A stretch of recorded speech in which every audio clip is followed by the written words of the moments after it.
The Awakening. Captain Elena Reyes stood at the observation deck of the UESS Hyperion, Earth's first and only 10-dimensional warship. The transparent quantum glass revealed the dying light of the sun as Earth grew smaller behind them.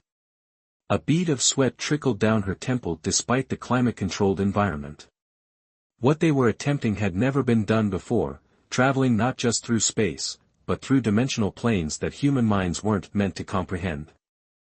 "Status report," she commanded, her voice steady despite the tension coiling in her stomach.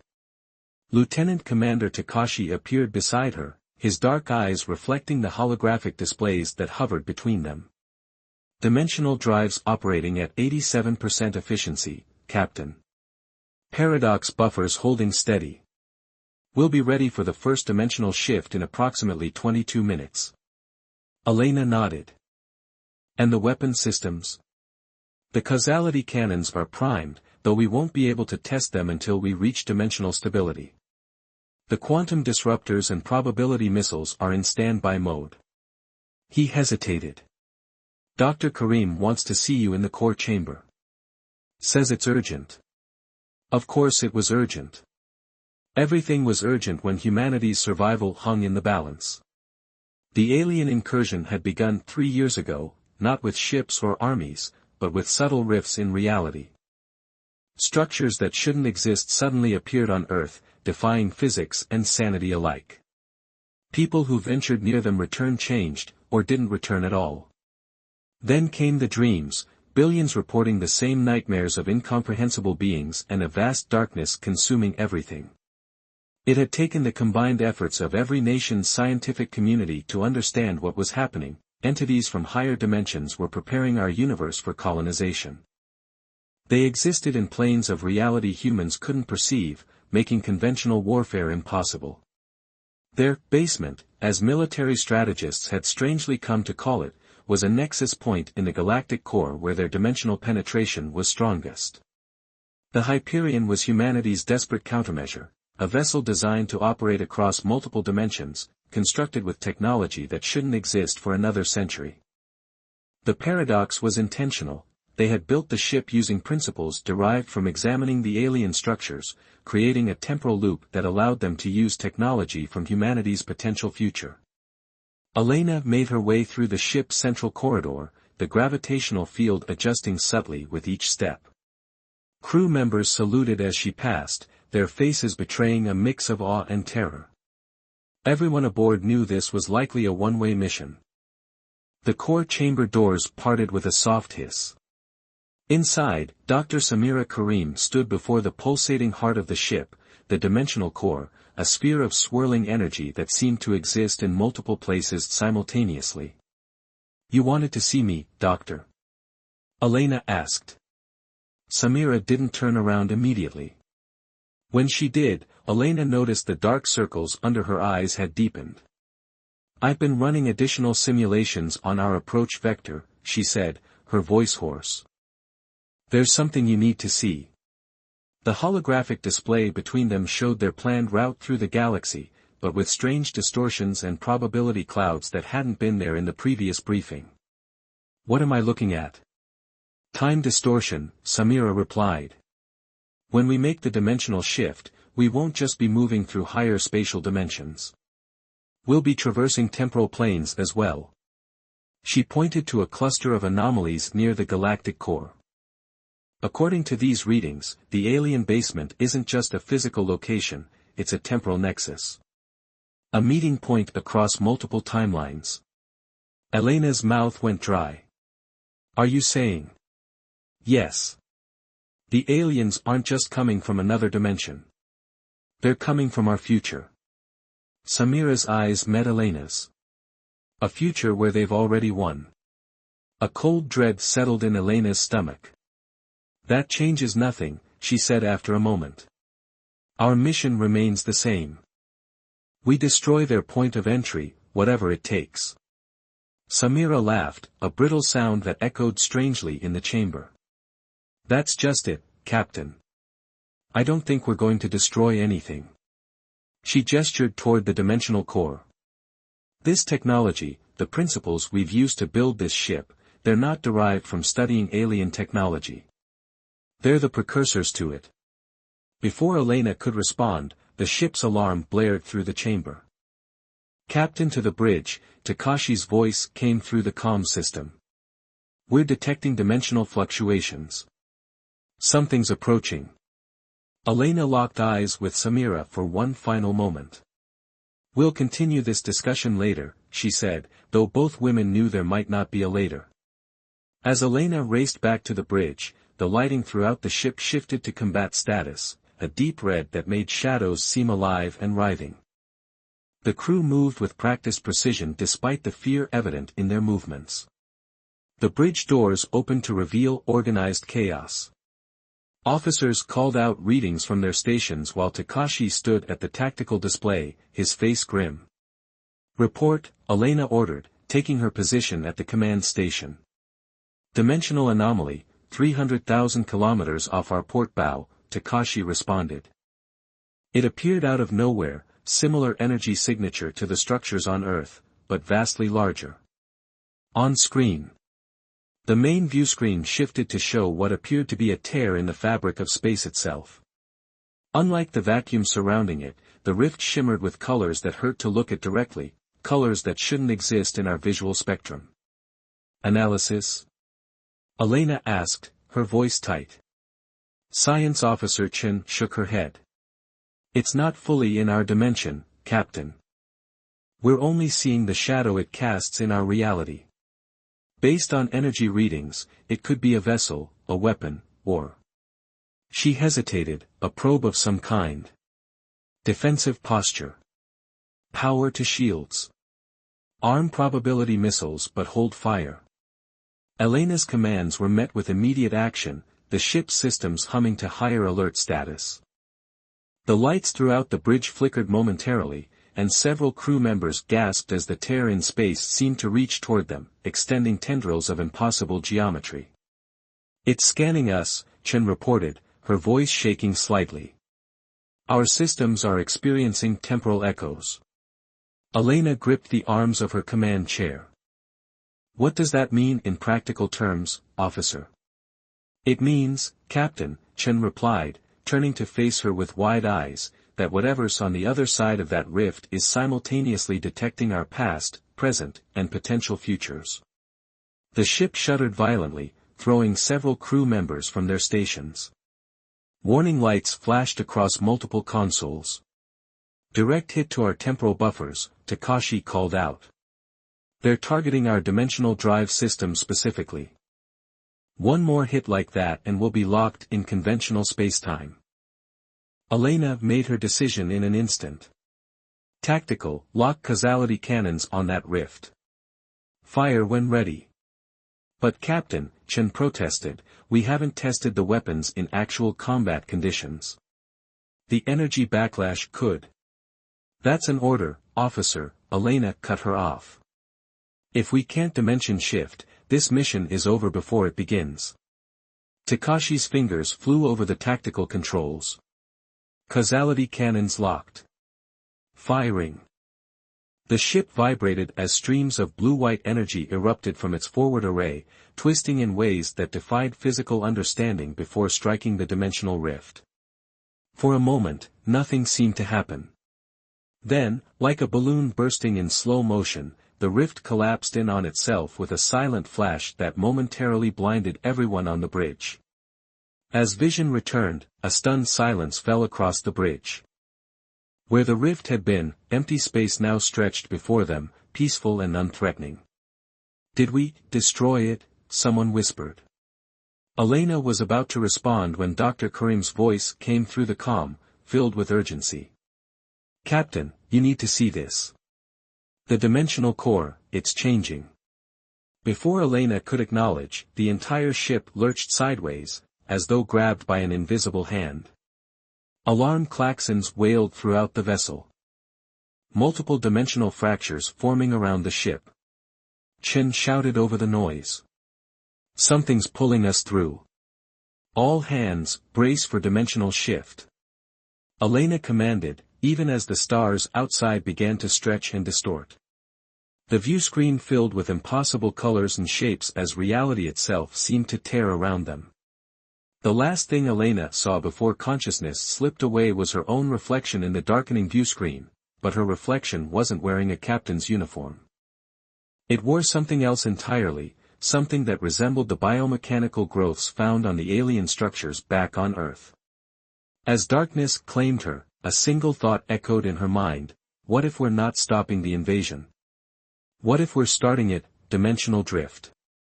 Elena awakened to the taste of copper in her mouth and the sensation of being watched. The bridge was bathed in emergency lighting, casting long shadows across the unconscious forms of her crew. She pulled herself upright, wincing at the stabbing pain behind her eyes, a common side effect of dimensional transit, though this felt far worse than the simulations had prepared her for. "Status report," she croaked, but only silence answered her. The view screen, still operational, showed nothing but an endless void, not the star-speckled blackness of normal space, but a swirling grayish emptiness that seemed to fold in upon itself continuously. They were between dimensions, caught in what the theoretical physicists had termed the interstitial void.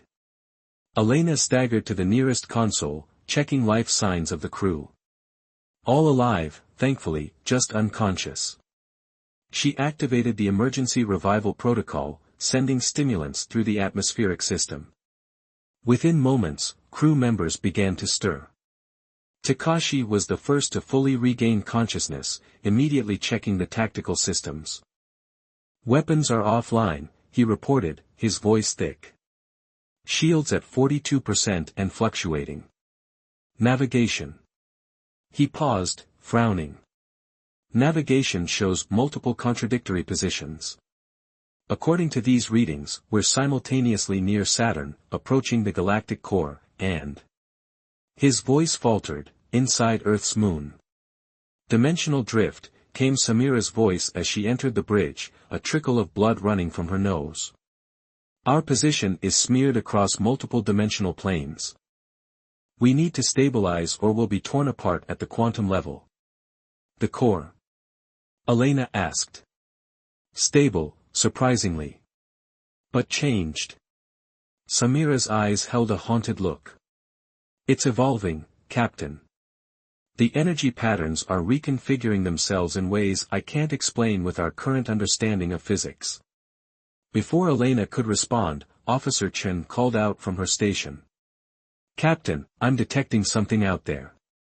Multiple somethings, moving through the void. Can you get a visual?" "Trying, but our sensors weren't designed to, wait, there." The view screen shifted, focusing on what at first appeared to be merely darker patches in the swirling void. As the image enhanced, Elena felt her blood run cold. Ships, if they could be called that, moved through the interstitial void with the ease of sharks through water. Their structures defied Euclidean geometry, appearing to fold inward at impossible angles while simultaneously extending outward in fractal patterns. "They're native to this space," Samira whispered, awe and terror mingling in her voice. "Perfectly adapted to exist between dimensions. Are they the same entities responsible for the Earth incursions?" Elena asked. "I don't think so," Samira replied. "These seem more like wildlife.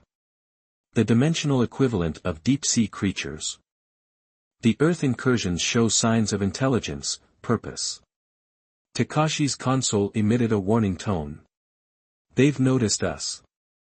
3 of the larger ones have changed course and are approaching rapidly." "Defensive options?" Elena demanded. "Conventional weapons would be useless here," Samira interjected. "The physics are all wrong." "But..." Her eyes lit with sudden inspiration. "The dimensional drive. If we can generate a controlled implosion, create a bubble of normal spacetime around us, it might repel them." "Do it," Elena ordered without hesitation. Samira rushed to the engineering station, fingers flying across the controls as she rerouted power to the dimensional drive. The creatures drew closer, their movements becoming more agitated as they sensed the disturbance. "Brace yourselves," Samira called out. "This is going to hurt." She activated the drive, and the ship shuddered violently as reality reasserted itself around them. The view screen showed the creatures recoiling as though struck, their impossible forms writhing in what might have been pain. "It's working," Chen reported. "They're backing off, wait. Something else is happening." The void beyond the creatures began to ripple, as though disturbed by some massive unseen presence. The creatures scattered in apparent terror as a vast darkness spread across the view screen. "What is that?" Elena breathed. "I think," Samira replied, her voice barely audible, "we just attracted the attention of something much larger." The darkness resolved into a shape so vast it defied comprehension, a latticework of geometries that seemed to extend infinitely in all directions while simultaneously converging on a central point. It wasn't a ship or a creature, but something far more fundamental to the structure of the interstitial void itself. "It's a node," Samira whispered. "A connector between dimensional planes. I think it might be part of the alien basement." Elena felt a strange doubling sensation, as though she were simultaneously on the bridge and somewhere else, somewhere vast and ancient, filled with intelligences that regarded human consciousness as humans might regard the awareness of an amoeba. "We need to get out of here," she managed to say, fighting against the sensation. "Samira, can you get us back to normal space?" "I'm trying, but the node is interfering with the drive. It's almost like it's curious about us." Samira worked frantically at her console. "I can get us out, but I can't control where we'll end up. We could emerge anywhere in normal space, any when." "Do it," Elena ordered, as the pressure in her mind increased. "Now." Samira activated the emergency dimensional translocation protocol. The ship lurched sickeningly as reality twisted around them once more. The view screen flared with blinding light, then stabilized to show a familiar sight, stars against the blackness of space. "We're back in normal spacetime," Chen confirmed, checking her readings. But what?" Elena prompted. "According to stellar cartography, we're in the right place, approaching the galactic core. But the star patterns are wrong." Chen looked up, her face pale. "They match projections for this region of space from approximately 400 years in the future." A heavy silence fell over the bridge as the implications sank in. "So the alien basement," Elena said slowly, "isn't just a dimensional nexus. It's a temporal one too. And we just jumped forward in time." "Not just forward in time," Samira corrected, her voice hollow as she stared at her readings. "We've jumped into a future where Earth no longer exists in our dimensional plane. According to these scans, our entire solar system was harvested for dimensional energy. There's nothing left but a void similar to the one we just escaped." Elena felt the weight of that knowledge settle over her like a shroud. "Then we have nothing left to lose," she said finally. "We complete the mission. We find the alien basement and we destroy it, wherever and whenever it exists." "Captain," Takashi called out, his voice tight with controlled panic. "Long-range sensors are detecting a massive structure ahead. It appears to be at the coordinates that match our target destination." Elena stood, straightening her uniform. On screen. The view screen shifted to show what at first appeared to be a misalignment of stars, a section of the galaxy where the light seemed to bend and distort. As the magnification increased, Elena realized what she was seeing, a vast structure that extended across multiple star systems, a latticework of impossible architecture that seemed to pulse with inner light. "The alien basement," she breathed. "It's enormous," Chen said, her voice hushed. "Far larger than our intelligence suggested. Our weapons." She trailed off. "Our weapons will be sufficient," Elena stated firmly, though she had no way of knowing if that was true. "Plot a direct course. Maximum dimensional drive capacity." As the Hyperion surged forward, its lights blazing against the darkness of space, Elena couldn't shake the feeling that they were being drawn inexorably toward their destination, not just by their mission parameters, but by something far older and more patient than human determination. In the core chamber, unnoticed by the crew focused on their approach, the dimensional core pulsed with new patterns, its swirling energies occasionally resolving into shapes that resembled the vast structure they were approaching. And deep within Elena's mind, thoughts that didn't feel entirely her own began to stir. They weren't just going to destroy the alien basement. They were going home.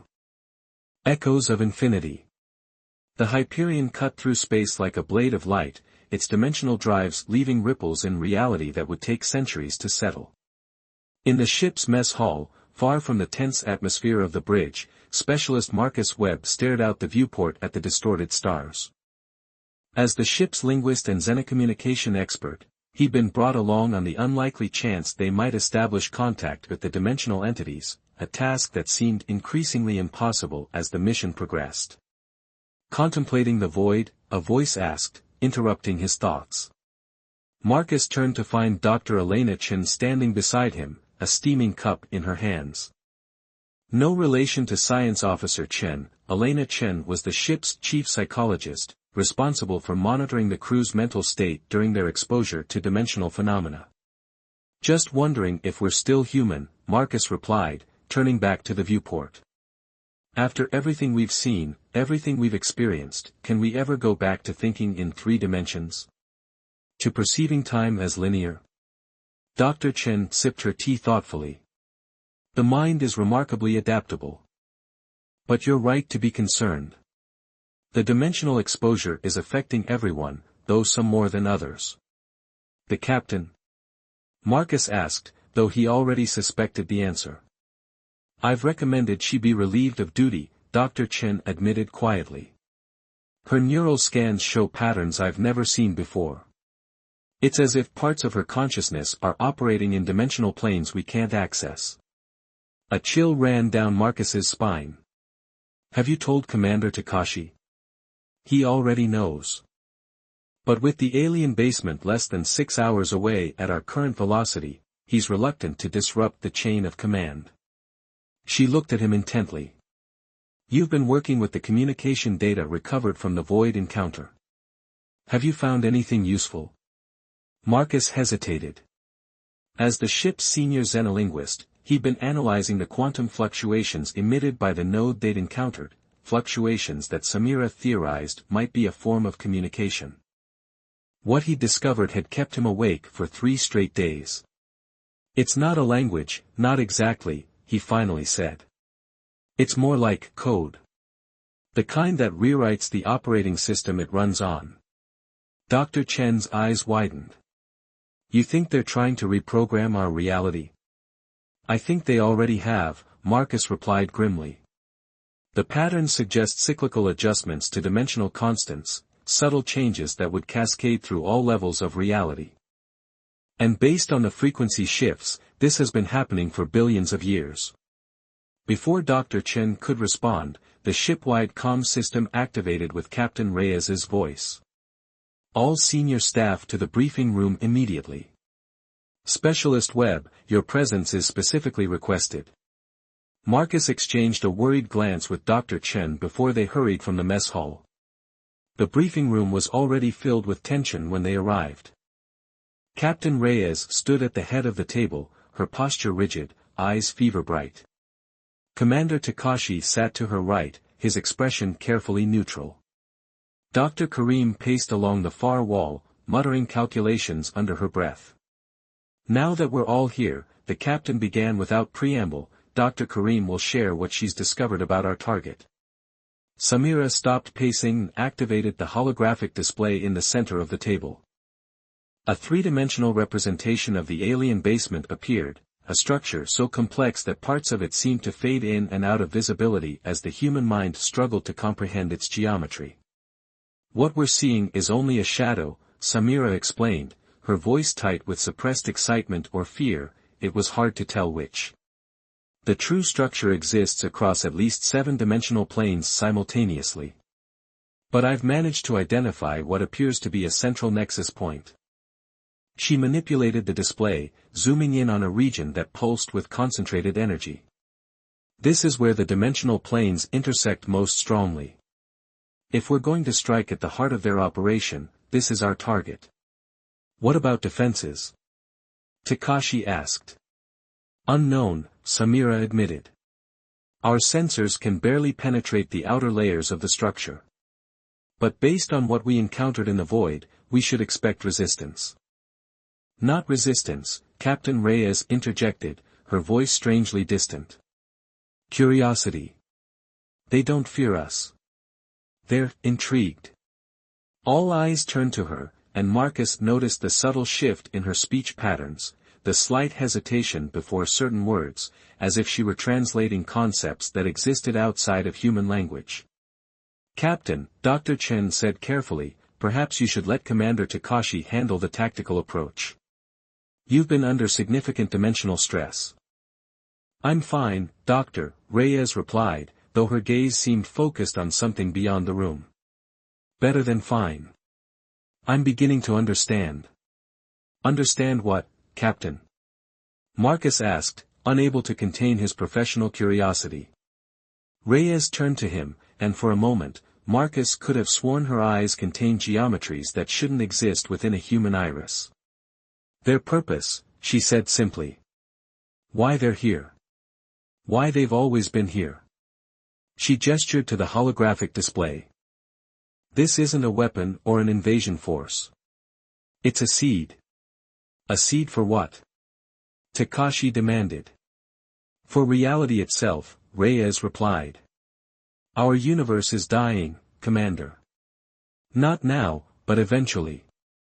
Entropy is absolute. They're preparing for what comes after, creating anchor points across dimensional planes that will survive the collapse and blossom into new forms of existence. A heavy silence fell over the room as the implications of her words sank in. How could you possibly know this? Dar. Chen asked, her professional detachment slipping. Because I've seen it, Reyes said quietly. In dreams at first, but now I'm awake and still seeing it. The dimensional exposure has changed something in my mind. Opened doorways that were always there, just inaccessible before. Marcus felt a chill of recognition. The communication patterns he'd been studying, they weren't meant for human minds. Yet somehow, the captain was receiving them, interpreting them. If what you're saying is true, Samira said slowly, then our mission is flawed, Reyes finished for her. Based on fundamental misunderstandings about the nature of what we're facing. With all due respect, Captain, Takashi cut in, his voice hard, our mission parameters were clear. This seed has already cost millions of lives on Earth. The dimensional incursions are accelerating. If we don't stop it now, humanity won't survive long enough to worry about the death of the universe. Reyes looked at him, something like pity in her expression. You still don't understand. Humanity as we know it was never meant to survive. We're not the end point of evolution, we're a transitional stage.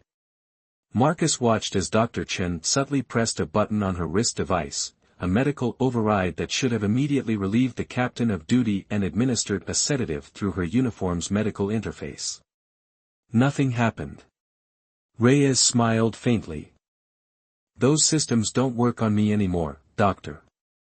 My physiology has adapted. Captain Reyes, Takashi said formally, standing to his full height, as first officer of this vessel, I am relieving you of command, effective immediately. Security, please escort the captain to medical for evaluation. The security officers flanking the door hesitated, looking uncertainly between Takashi and Reyes. That won't be necessary, Commander, Reyes said calmly. I have no intention of interfering with the mission. In fact, I believe it's more important than ever that we reach the basement. Just not for the reasons you think.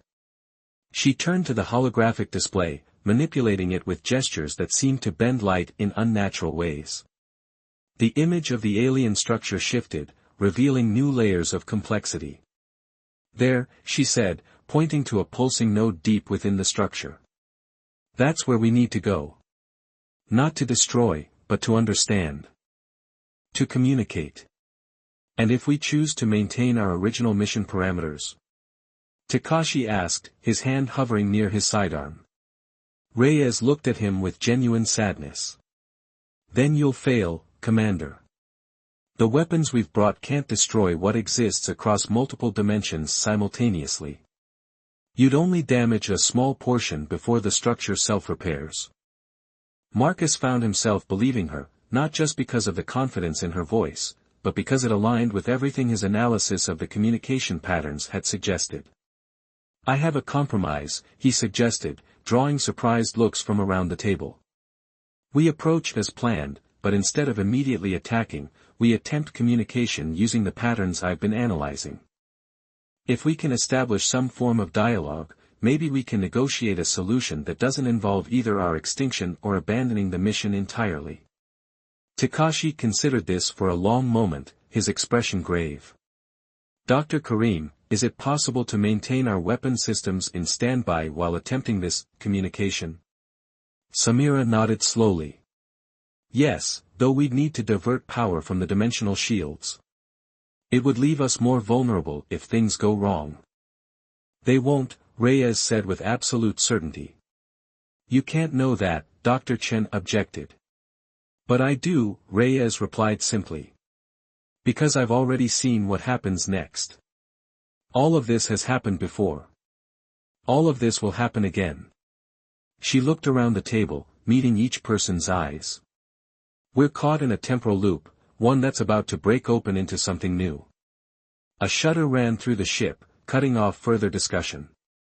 The lights flickered momentarily. We've entered the outer dimensional field of the structure, Samira reported, checking her data pad. Estimated time to optimal weapon range, 3 hours, 17 minutes.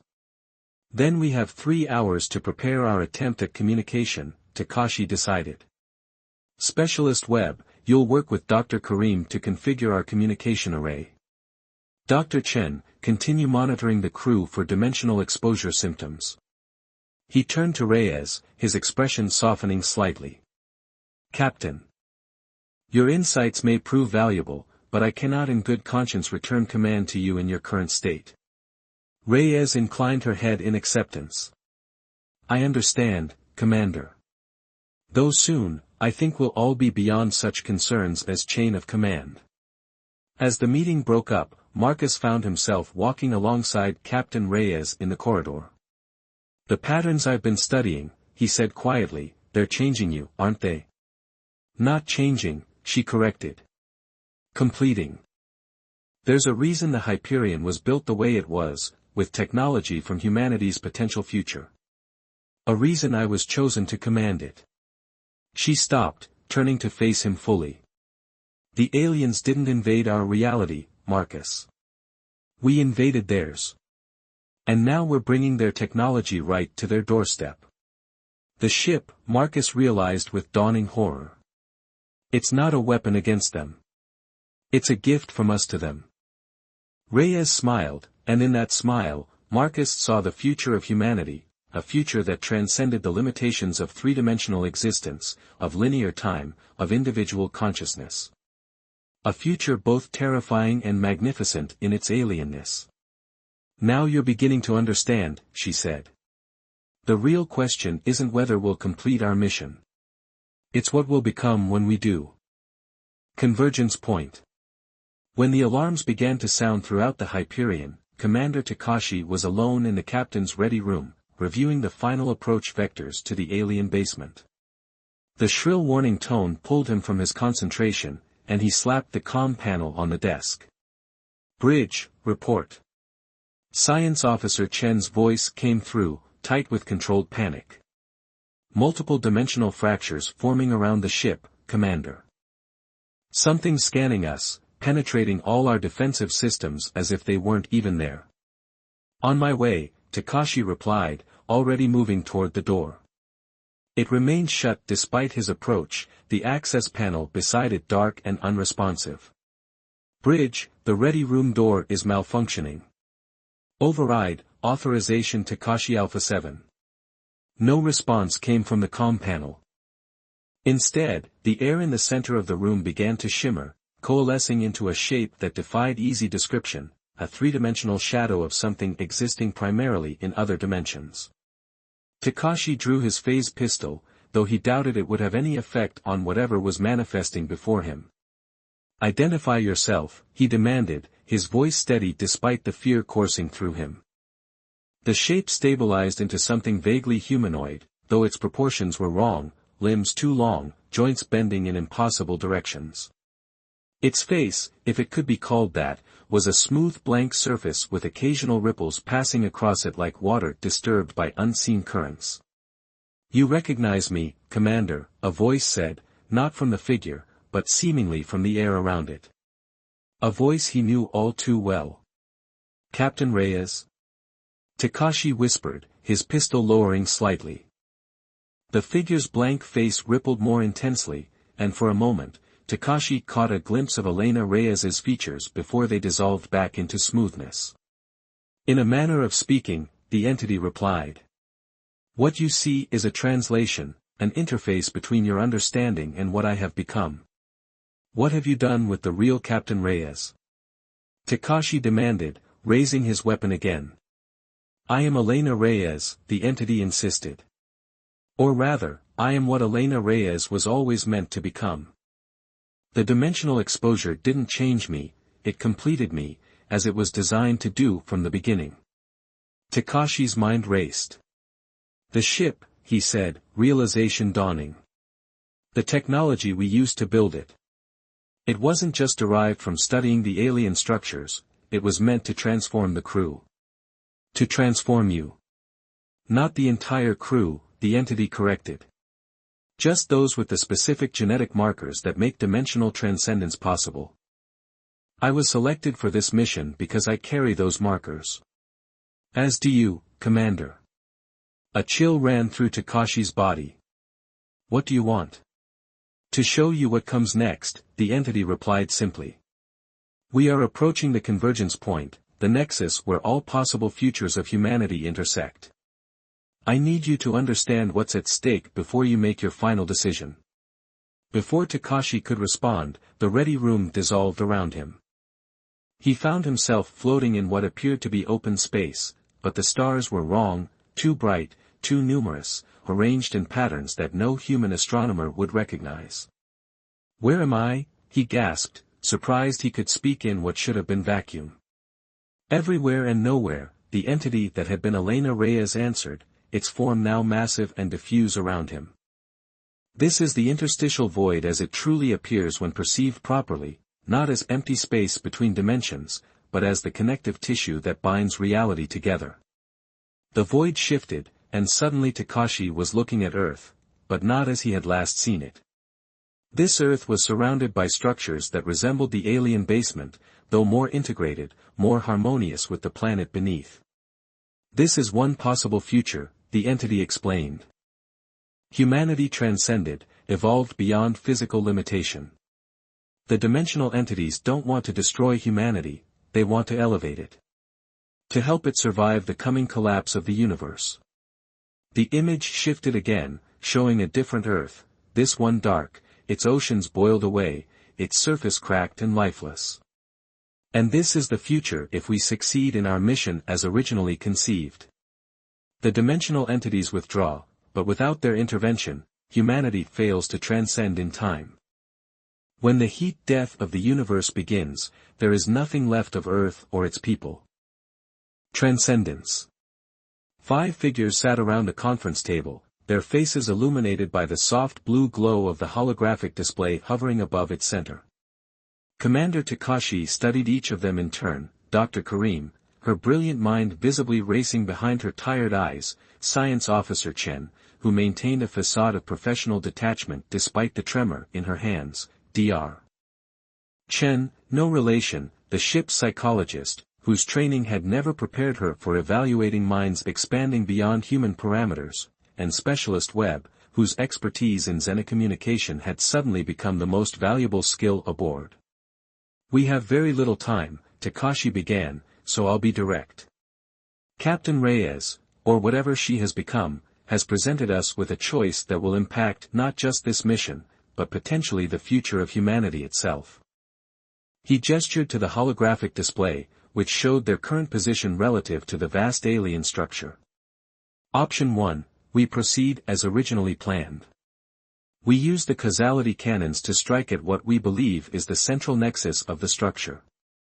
Based on Dr. Karim's analysis, we have a 62% chance of causing significant damage. That's a theoretical probability, Dr. Karim interjected. Given what we now know about the multidimensional nature of the structure, I would revise that estimate downward considerably. Takashi nodded. Option 2, we accept the proposal conveyed through Captain Reyes. We reconfigure the Hyperion according to the instructions we've received and initiate what they're calling convergence, effectively merging our technology with theirs and beginning a process that would fundamentally alter human existence. For better or worse, Dr. Chen added quietly. That's the question, isn't it? Takashi said. I've called you here because each of you represents a crucial perspective on this decision. I need your input before we commit to either course. Science Officer Chen spoke first, her analytical mind cutting straight to the core issue. From a purely scientific standpoint, the opportunity to access higher dimensional technology is unprecedented. The knowledge we could gain might advance human civilization by millennia. If we remain human enough to use it, Dr. Chen countered. The psychological and physiological changes Captain Reyes has undergone in a matter of days are profound. What would happen to humanity at large over years or decades? Evolution, Dr. Karim said simply. Directed, accelerated evolution. Is that inherently negative? Our distant ancestors couldn't have conceived of modern human consciousness, yet here we are. There's also the question of consent, Webb added. We're 17 people making a decision that would affect billions. Do we have that right? Takashi absorbed their perspectives, the weight of command heavy on his shoulders. What about the alternative? If we attack and fail, or even if we succeed temporarily, are we condemning humanity to eventual extinction when the universe itself begins to die? A heavy silence fell over the room as each person contemplated timeframes far beyond normal human conception. Perhaps, Dr. Chen said carefully, we're thinking about this the wrong way. Captain Reyes didn't say this was an all-or-nothing proposition. What if we could negotiate? Find a middle path. Webb straightened in his chair. The communication protocols I established are rudimentary, but functional. If we could express concepts like gradual integration or voluntary participation. Is that even possible with entities that exist across multiple dimensions simultaneously? Science Officer Chen wondered. Their perception of time might make concepts like gradual meaningless. We won't know unless we try, Takashi decided, rising from his chair. Specialist Webb, prepare a modified response based on the principles we've discussed. Dr. Karim, begin implementing the technical aspects of the reconfiguration, but maintain our defensive capabilities. If this is truly a negotiation, we need to maintain leverage. As the senior staff filed out of the conference room, Takashi remained behind for a moment, staring at the holographic display of the alien structure. From this perspective, it resembled nothing so much as a vast neural network, connections branching and interweaving across space in patterns that suggested consciousness on a scale he could barely comprehend. Computer, he said quietly, record personal log, authorization Takashi Omega 9. The computer chimed its acknowledgement. If anyone ever hears this, he began, know that what we are about to attempt was not undertaken lightly. The Hyperion was sent to destroy a threat to humanity's existence, but we've discovered something far more complex than an invasion. We face not an enemy, but a potential future, terrifying in its alienness, yet perhaps necessary for our ultimate survival. He paused, organizing his thoughts. I cannot predict what will happen in the next few hours. Whether humanity as we know it will continue unchanged, begin a transformation beyond our current understanding, or face consequences we cannot yet imagine. All I know is that we stand at a fulcrum point in history, and the responsibility for the next step rests with us. Takashi ended the recording and made his way to the bridge, where destiny awaited. When Takashi returned to the bridge, he found it transformed. The standard displays had been replaced by cascading patterns of light that flowed across every surface. Captain Reyes, Elena, stood at the center, her hands moving through the light patterns as if conducting an invisible orchestra. "We're ready, Commander," she said without turning. Specialist Webb has prepared the response, and Dr. Karim has completed the initial reconfiguration protocols. Takashi moved to stand beside her. "You know what we're going to propose." It wasn't a question, but Elena nodded anyway. A gradual convergence. Voluntary participation. Preservation of human identity even as consciousness expands. She turned to face him, her eyes reflecting dimensions he couldn't perceive. They anticipated this. It's not the first time they've encountered beings on the threshold of dimensional transcendence. "And they'll agree to our terms?" Takashi asked. "Time doesn't work the same way for them, Commander," Elena replied. "From their perspective, the negotiation has already been completed, the convergence already accomplished. They're merely helping us catch up to what will become." Takashi suppressed a shiver at the implications. "Then why offer us a choice at all?" "Because the choice itself is part of the process," Elena explained. "Conscious acceptance alters the quantum state of the convergence. Beings who choose transcendence achieve different results than those for whom it's imposed." The ship shuddered slightly as they crossed some invisible threshold, the vast alien structure now filling the view screen entirely, its impossible geometries seeming to fold inward forever.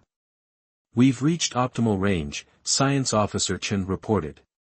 "Both for weapons deployment and the alternative." Takashi took a deep breath. "Specialist Webb, transmit our response." Webb activated the communication array, and once again, a ripple in reality itself spread from the Hyperion toward the structure. This time, however, the response was immediate.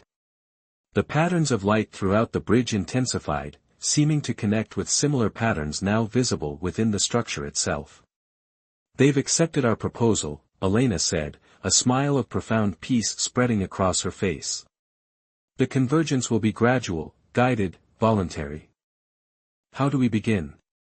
Takashi asked. "We already have," Elena replied, gesturing to the dimensional court displayed on one of the screens. It pulsed with new patterns, its energies synchronizing with those of the alien structure. The Hyperion itself is the catalyst, the bridge between dimensions. Through it, the transformation will spread to Earth, offering humanity a choice: remain as they are, or begin the journey towards something greater.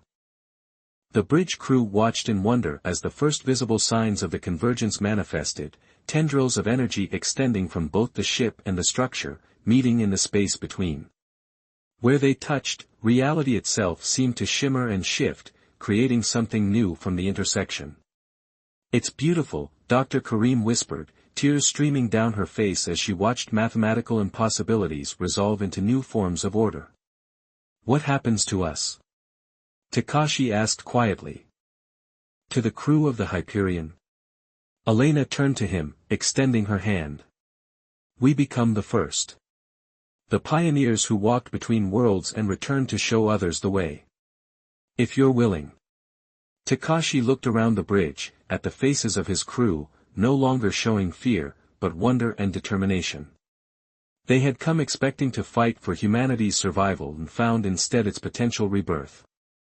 He took Elena's hand, feeling a sudden expansion in his consciousness, as if barriers he hadn't known existed were gently dissolving, allowing him to perceive aspects of reality that had always been present but invisible to human senses. "I can see it," he breathed, watching as patterns of energy flowed not just through the ship and the alien structure, but through the crew themselves, connecting them to each other and to something vast and ancient and patient. "We're not losing our humanity. We're completing it." Elena nodded, her eyes reflecting understanding beyond words. "This was always the mission, Takashi. Not destruction, but transcendence. Not an ending, but a beginning." Around them, the Hyperion itself began to transform, not dissolving or breaking apart, but evolving into something that existed simultaneously in multiple dimensional planes. Its lights blazed brighter than ever, no longer weapons against the darkness but beacons guiding the way toward humanity's next evolutionary leap. In the vast depths of space, at the center of the galaxy, two forms of existence that had developed along separate paths for billions of years finally converged, not in conquest or submission, but in synthesis and growth. The ship that had been sent to destroy became instead the seed of transformation, its crew the first ambassadors to a reality beyond the limitations of three-dimensional space and linear time. And aboard what had once been the UESS Hyperion, Commander Takashi looked toward Earth, distant but visible across newly opened perceptions, and sent a message that would change everything. We found not an enemy, but a future. The choice is yours. Across the gulf of space, across dimensional barriers that had once seemed impenetrable, the message spread, carried not by conventional signals but by ripples in reality itself. And on Earth, in isolated locations around the globe, the first humans began to perceive something new in the world around them, doorways opening to possibilities beyond imagination. The invasion humanity had feared would never come. Instead, invitation awaited those ready to accept it, to step beyond the boundaries of what they had been and explore what they might become. The Hyperion's mission was complete, though not as originally conceived. It had not destroyed the alien basement, but transformed it, and in doing so, transformed humanity's destiny as well. In the space between dimensions, where past and future existed simultaneously, the journey had just begun. The end.